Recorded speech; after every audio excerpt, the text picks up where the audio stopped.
अस्सलामुअलैकुम, सुबह बखैर। उम्मीद है कि आप सब खैरियत से होंगे। अजीज़ तालिब इल्मों, आज जिस सबक को हम समझने की कोशिश करेंगे वो है जीवे जीवे, जो कि एक नज़म है। इसके शायर जमीलुद्दीन आली एक कादरुल कलाम शायर हैं। इनकी शायरी में खारजी और दाखिली कैफियत का अक्स नज़र आता है। इन्होंने गज़लों में नए मज़ामीन का इजाफा किया। जमीलुद्दीन आली ने उर्दू नज़म को नए असालिब और मायने से रोशनास कराया। उर्दू नज़म गोई में भी इन्होंने अपने कमाल फ़न का इजहार किया। इस हवाले से इंसान इनकी शाहकार नज़म है, जो कि इंसान की ज़िंदगी के मुख्तलिफ पहलुओं की अक्कासी करते हैं और मशरक़ी रिवायात को मद्देनज़र रखते हैं। जमीलुद्दीन आली ने अगरचा शायरी की कई असनाफ में तबाह आजमाई की, लेकिन इनके दोहे और गीत बहुत मकबूल हैं। वतन की मोहब्बत में इनके लिखे गए कौमी नगमों ने इन्हें शोहरत की बुलंदी पर पहुंचा दिया। जीवे जीवे पाकिस्तान के उन्वान से निसाब में शामिल एक नज़म कौमी नगमा है जिसमें क़याम पाकिस्तान से की जाने वाली जिद्दोजहद को सामने रखते हुए पाकिस्तान के क़याम के मकसद को वाज़ेह किया गया है। इस नज़म में बताया गया है पाकिस्तान वो इस्लामी मुल्क है जो कि बरसग़ीर के मुसलमानों का मरकज़ है। मुसलमानों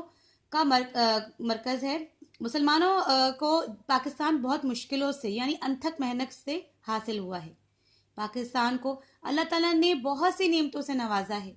अगरचा पाकिस्तान के मुख्तलिफ इलाकों की सकाफत का अपना अलहदा रंग है, लेकिन ये तमाम मुख्तलिफ रंगों से सजी हुई सकाफतें आपस में मुत्तहद होकर मुमलिकत खुदादाद पाकिस्तान को एक गुलिस्तान की तरह सजाती है। पाकिस्तान के अवाम पाकिस्तान से मोहब्बत करते हैं और अपने दिल में पाकिस्तान में तरक्की के लिए खिदमत सरंजाम देने का पूरा अज़म रखते हैं। बरसग़ीर के मुसलमानों ने दो कौमी नज़रिए की बुनियाद पर अपने लिए एक अलहदा, एक जुदा पाकिस्तान के हसूल के लिए यानी कि वतन रखा था। पाकिस्तान के हसूल के लिए तवील जद्दोजहद की वहाँ के मुसलमानों ने।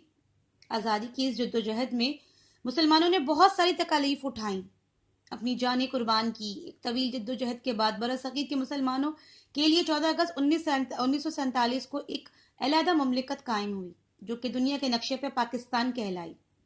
पाकिस्तान एक इस्लामी रियासत है। इसका क़याम इसीलिए अमल में लाया गया है ताकि यहाँ मुसलमान पूरी आज़ादी के साथ दीन इस्लाम के हसूलों के मुताबिक अपनी ज़िंदगी बसर करें। पाकिस्तान दुनिया में मुस्लिम इत्तेहाद की एक अलामत है। यहाँ के मुख्तलिफ इलाकों की सकाफत में फ़र्क है, लेकिन पाकिस्तान के तमाम इलाकों के लोग अपने वतन से मोहब्बत करते हैं और अपने खूबसूरत रंगों के साथ बाहिमी तौर पर मुत्तहद होकर पाकिस्तान को एक खूबसूरत बाग की तरह सजाते हैं।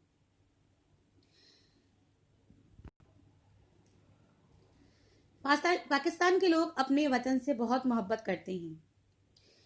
जब पाकिस्तान से मोहब्बत करने वाले किसी शायर का दिल धड़कता है तो हर तरफ वतन की मोहब्बत के नगमे बिखेर देता है, और जब वतन की मोहब्बत से भरपूर ये नगमे पाकिस्तान के लोगों के समाज से टकराते हैं तो वह सब एक ज़बान होकर अल्लाह ताला से ये दुआ करते हैं कि अल्लाह इनके प्यारे वतन पाकिस्तान को हमेशा काम व दाम रखे और दुनिया में इसकी शान और अजमत में इजाफा करे। पाकिस्तान के इब्तिदाई अयाम में पाकिस्तान को बहुत से मसाइल का सामना करना पड़ा। क़याम पाकिस्तान के बाद लोगों ने अपने नए वतन पाकिस्तान की तरफ हिजरत की तो फसादात की वजह से कई ख़ानदानों के अफराद बिछड़ गए। मुत्तहदा हिंदुस्तान के मुख्तलिफ इलाकों में रहने वाले मुसलमानों के लिए भी पाकिस्तान का अपना वतन बन गया। इस तरह पाकिस्तान ने अपने क़याम के बाद बरसग़ीर के मुसलमानों को एक मरकज़ पर लाकर मुत्तहिद कर दिया। पाकिस्तान दुनिया के मुख्तलिफ ममालिक के दरमियान आज़ाद मुमलिकत के तौर पर उभरा। इसी तरह हमारी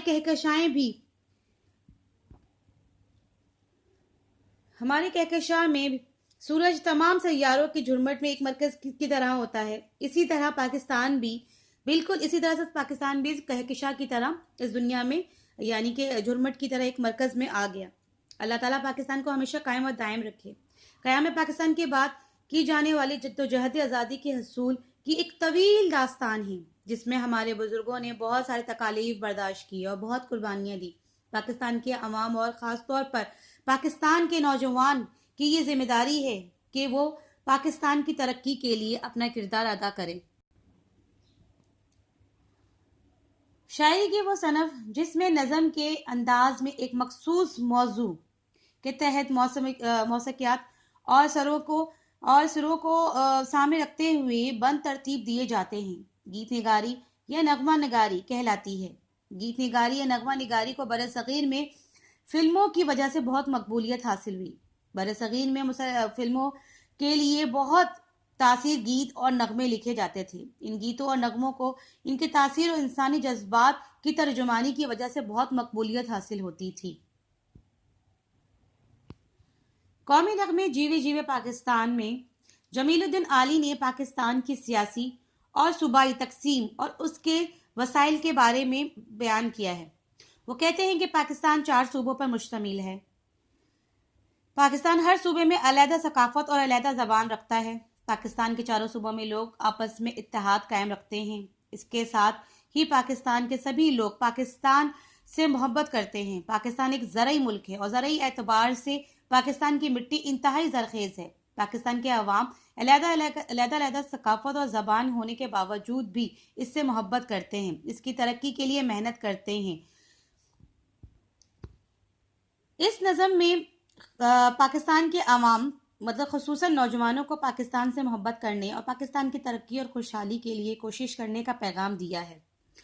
وہ کہتے ہیں، یعنی کہ شاعر کہتے ہیں کہ قیام پاکستان کی جد و جہد کی اپنی ایک تاریخ ہے۔ قیام پاکستان کے لیے بزرگوں نے ایک طویل جد و جہد کی۔